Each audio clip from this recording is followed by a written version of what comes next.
All India Radio presents Morning News.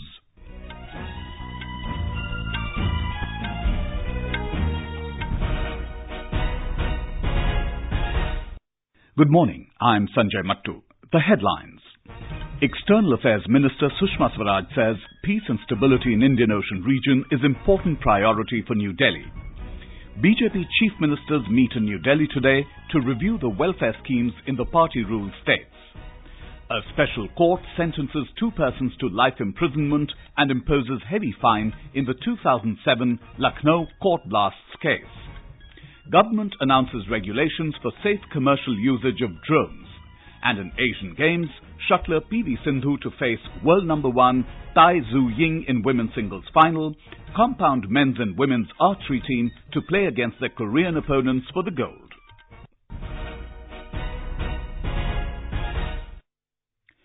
External Affairs Minister Sushma Swaraj has said that nurturing a climate of peace and stability in the Indian Ocean region is an important priority for the country's foreign policy. Addressing the third Indian Ocean Conference at Hanoi in Vietnam, Mrs. Swaraj said that the Indian Ocean region is host to the world's busiest waterways. This region is host to the world's busiest waterways, and 3/4 of that traffic is headed for destinations beyond our region. As an important trade and energy gateway, carrying half the world's container shipment, 1/3 of its bulk cargo traffic, and 2/3 of oil shipments, the Indian Ocean clearly assumes importance well beyond its immediate shores. The minister said that the bounty of the Indian Ocean cannot be tapped without ensuring maritime peace and stability. She said economic prosperity and maritime security go hand in hand. Mrs. Swaraj is in Vietnam on the first leg of a 4-day, two-nation tour which aims at deepening India's strategic cooperation with Vietnam and Cambodia. In Nepal, preparations for the 4th Summit of the Heads of State or Governments of the Bay of Bengal Initiative for Multi-Sectoral Technical and Economic Cooperation, or BIMSTEC, are in the final stages. The summit will be held in Kathmandu from Thursday. Prime Minister Narendra Modi will attend the summit.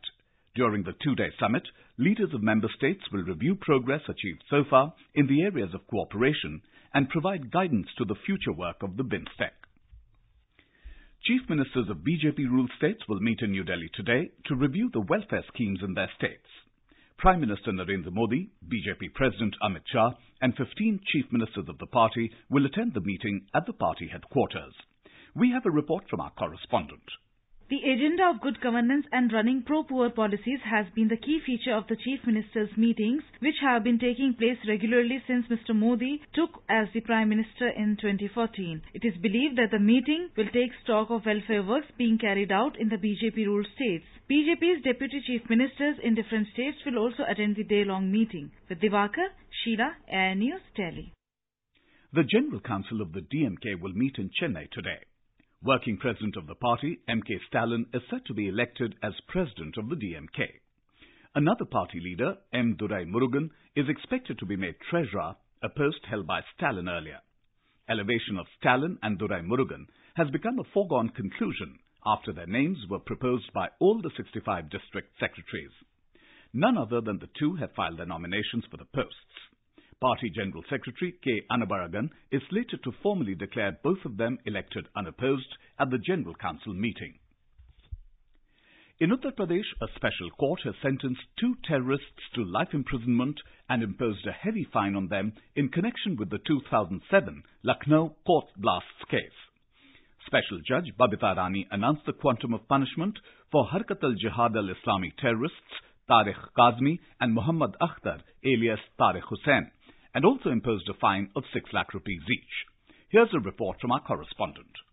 Government Counsel M.K. Singh told AIR that both terrorists were found guilty under various sections including Explosive Substances Act, Prevention of Unlawful Activities Act, Preparation to Wage War Against the Nation, and Criminal Conspiracy under the Indian Penal Code. A series of blasts had taken place in courts at Lucknow, Faizabad and Varanasi on November 23, 2007. Several people died in Varanasi and Faizabad, but there was no casualty in Lucknow. The trial of this case was conducted in the district jail Lucknow. The third accused in the case, Khalid Muhammad, had died during course of the trial, while the fourth accused, Sajjadur Rahman, was earlier given clean chit. Sushil Chandra Tiwari, AIR News, Lucknow. Jammu and Kashmir Police Chief S.P. Vaid has said that there has been a drastic decrease in the number of local youths joining militancy this month in Kashmir. He said in Kathua that it's a result of the efforts of the police department to engage the youth. Talking to AIR this morning, Dr. Vaid said there has been a marked improvement in the security situation in Kashmir. हालात में Kashmir valley में आहिस्ता आहिस्ता बेहतरी आ रही है और इस महीने जो लड़के टेररिस्ट रैंक्स ज्वाइन कर रहे हैं उसमें काफी कमी आई है। ये एक अच्छा साइन है और मुझे उम्मीद है कि जिस तरह से इफेक्टिवली पुलिस और सिक्योरिटी फोर्सेस काम कर रही हैं आगे और भी बेहतरी हालात में आएगी। The ashes of former Prime Minister Atal Bihari Vajpayee will be immersed in the Yamuna River in Delhi today. State BJP President Manoj Tiwari will immerse the ashes. Vajpayee died in the national capital on the 16th of this month at the age of 93. He was cremated with full state honours at the Rashtriya Smriti Sthal on the banks of the Yamuna River the next day. This is All India Radio giving you the news. For quick news updates round the clock, follow us on our Twitter handle @AIR News Alerts. The government has announced regulations for safe commercial usage of drones. The regulations will be effective from the 1st of December this year. Addressing the media in New Delhi, Civil Aviation Minister Suresh Prabhu said the regulations are intended to enable visual line of sight, daytime only, and a maximum of 400 feet altitude operations. He said airspace has been partitioned into the red zone, in which flying is not permitted, yellow zone, that is controlled airspace, and the green zone for automatic permission. Mr. Prabhu said these progressive regulations will encourage a vast made-in-India drone industry. He expressed confidence that many new and exciting applications will emerge which will take the Indian economy forward. The Pradhan Mantri Krishi Sinchai Yojana is proving extremely helpful for the farmers and orchard owners of Himachal Pradesh. They are creating irrigation facilities like water tanks in Lahore and Spiti district by availing grants under the scheme. We have a ground report from our Shimla correspondent. Pradhan Mantri Krishi Sinchai Yojana is being proven beneficial for the farmers and orchardists of Khangsar Panchayat in Lahore Spiti, known to be the cold desert. Due to the formation of irrigation tank under the scheme, the farmers are now getting enough water to irrigate their crops and their yield is not getting damaged due to scarcity of water. मैं रणवीर सिंह यारकी गांव जागला ग्राम पंचायत खंगसर से belong करता हूं। प्रधानमंत्री सिंचाई योजना के अंतर्गत हमने स्प्रिंकलर को अडॉप्ट कर रखा है और साथ में ड्रिप इरिगेशन पर भी काम कर रहे हैं और कुछ जल भंडारण टैंक और पॉली हाउसेज पर भी काम कर रखा है, जिसमें कि हम बेमौसमी फसलों को बढ़ावा दे रहे हैं। केंद्र सरकार ने किसानों को लेकर बहुत सारे स्कीम चलाए हैं, जैसे प्रधानमंत्री कृषि सिंचाई योजना, ड्रिप इरिगेशन, पॉली हाउसेज पे जो सब्सिडी बीच में सब्सिडी दे रहे हैं। अगर ये सब आम किसान तक पहुंचे तो निसंदेह ही जो प्रधानमंत्री का जो सपना है 2022 तक किसान के आय को दुगना करना ये हो सकता है। District Agriculture Officer Hemraj Verma told AIR that funds for construction of community tanks are being provided to farmers for making community tank under the scheme. प्रधानमंत्री कृषि सिंचाई योजना में लोगों को जो है वो सामुदायिक सिंचाई टैंकों के लिए जो सहायता राशि दी जाती है और इसके लिए जैसे कि कूलों द्वारा पानी जो है वो खेतों तक पहुंचाया जाता है या वाटर कन्वेंस सिस्टम से वाटर सोर्स से खेतों तक पानी पहुंचाया जाता है। फार्मर्स को जो है पावर टिलर है, पावर वीडर है, ग्रास कटर है, ये 50% अनुदान राशि जो है दिए जा रहे हैं। Certainly the farmers of Himachal Pradesh are getting benefit from such schemes introduced by central government. Sanjeev Sundaryal, AIR News, Shimla. The Central Board of Secondary Education, or CBSE, has decided to facilitate and provide digital mark sheets, migration certificates and pass certificates to the students whose board exam academic documents have been lost or damaged in the Kerala floods. In a press release, the board said over 1,300 schools are affiliated to it in Kerala and board exam academic documents are crucial for admission for higher studies and employment. The students can visit the CBSE digitallocker.gov.in and download their academic documents using the login ID and password provided at the time of declaration of results on their registered mobile numbers. Heavy rain lashed several parts of national capital Delhi early this morning. The Met Department had earlier forecast heavy rain in Uttarakhand, Uttar Pradesh, Haryana, Chandigarh and Delhi. Rain accompanied by lightning was reported around the IGI airport, Teen Murti Bhavan and R.K. Puram, among other areas. Streets in Dholakwa area and other parts of the city were waterlogged following the heavy rain. And now, news from the 18th Asian Games being held in Indonesia. After javelin thrower Neeraj Chopra claimed a historic gold at the 18th Asian Games yesterday by posting his personal best of 88.06 meter. Representing India, Chopra Neeraj.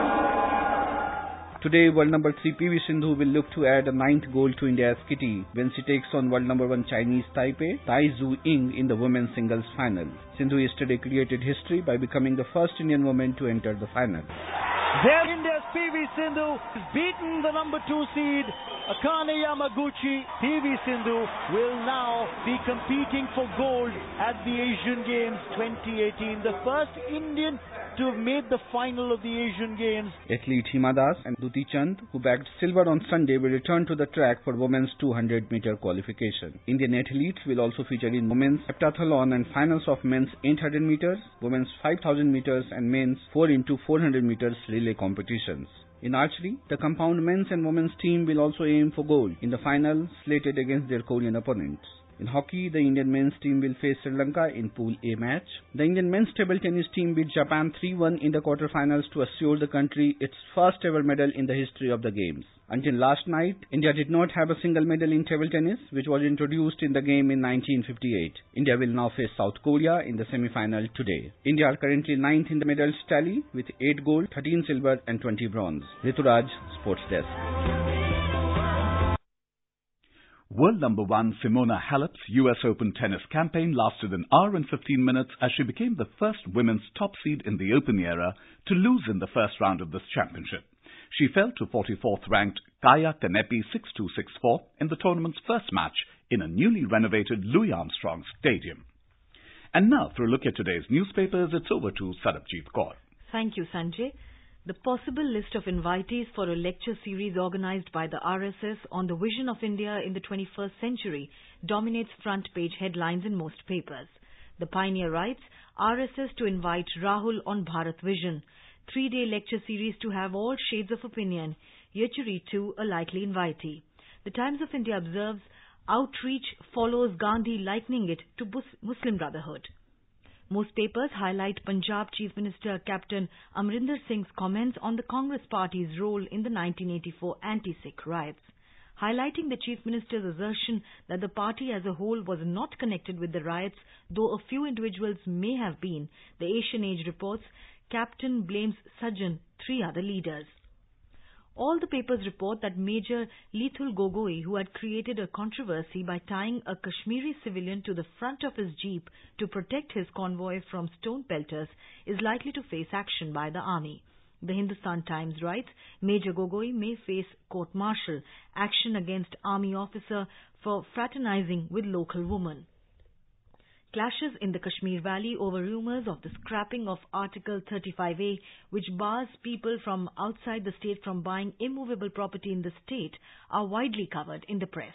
The DNA writes, dozen injured in clashes amid rumours of Supreme Court scrapping 35A.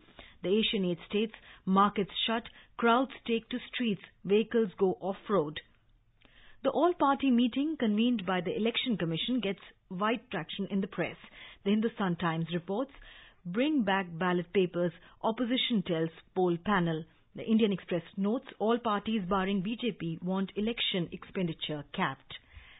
And finally, 2 stories of environmental hope. The Pioneer reporting on a test flight by the airline SpiceJet writes, India's first flight run on biofuel spices up in red airline sector.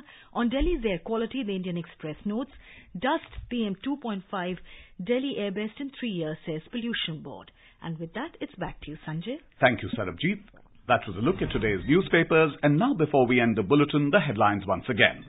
External Affairs Minister Sushma Swaraj says peace and stability in Indian Ocean region is important priority for New Delhi. BJP chief ministers meet in New Delhi today to review the welfare schemes in the party-ruled states.